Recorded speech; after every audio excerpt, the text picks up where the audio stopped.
friends, enemies, and those of you who have yet to decide which one you are, I greet you. Hello. Once again, the sun has set in my studio apartment in Japan, and it is now night. And we are towards the end of our tale for October. Let's continue, shall we?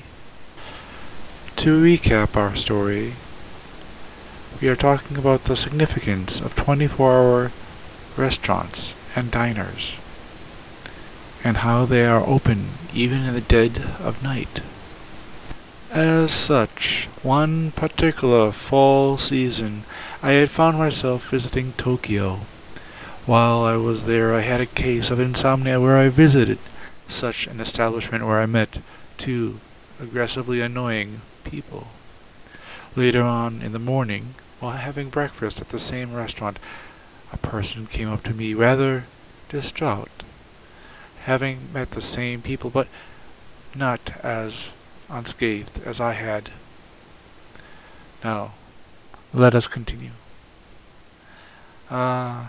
To do so, I must talk about Tokyo just a little bit. Now, if you have not been to Tokyo, you probably have an image in your mind of a bustling city where skyscrapers are clawing at the sky with people, so many people, and many places of interest.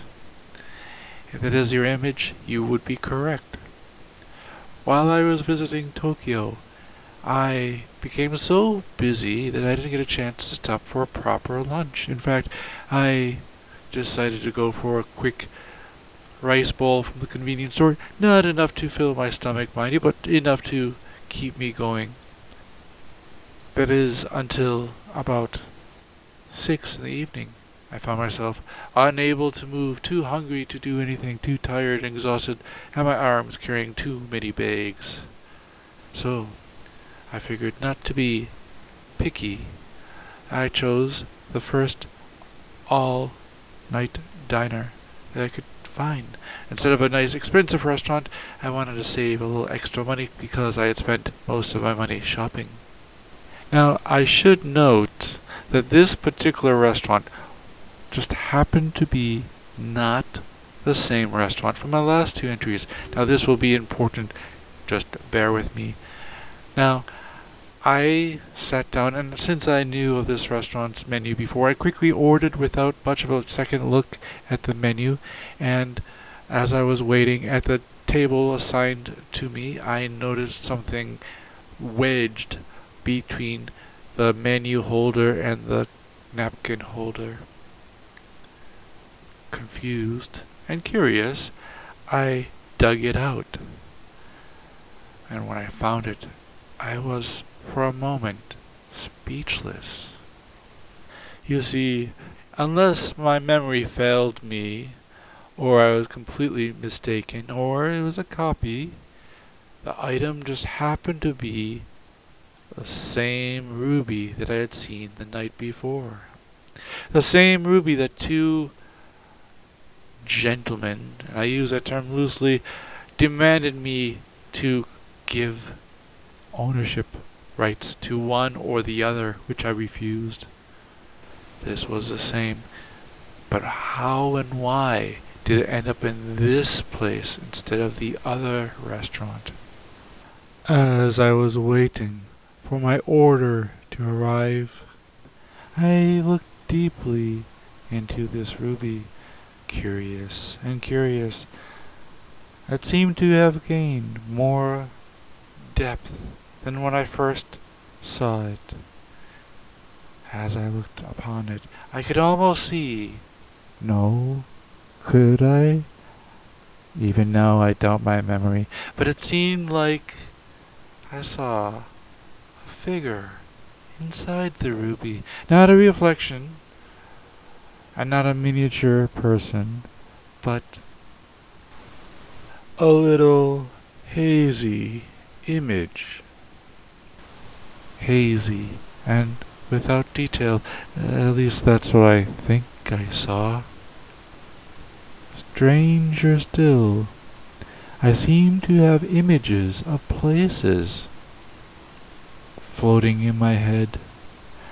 Places such as pyramids, deserts, sand, along with Gothic castles, large, enriched rooms with fabric walls. Both images collided. I couldn't figure out what I was looking at, but at the same time, was I looking at something? I was not sure.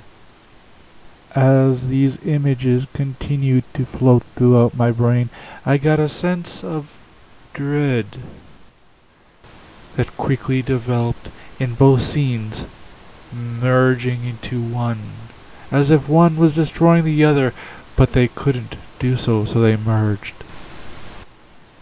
This left me kind of confused as my meal arrived. I put the ruby down and started to eat, occasionally glancing over at the ruby, trying to figure out what exactly I experienced. Strangely, as I was glancing at the ruby, a thought grabbed a hold of my brain and shook some thoughts free. Thoughts that perhaps this was the key to causing a transition, the passing and going of one of the two, the desert or the Gothic castle. The end of a curse of sorts. Now, what kind of curse I do not know exactly, but it was a curse that could be ended by this ruby.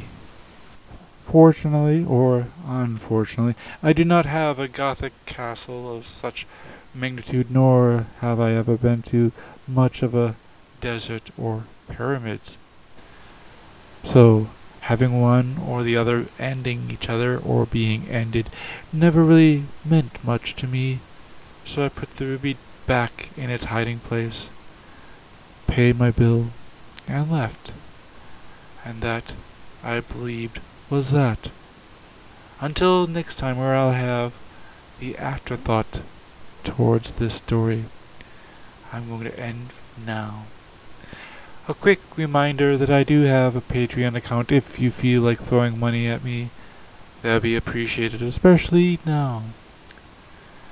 But until we talk again, good night.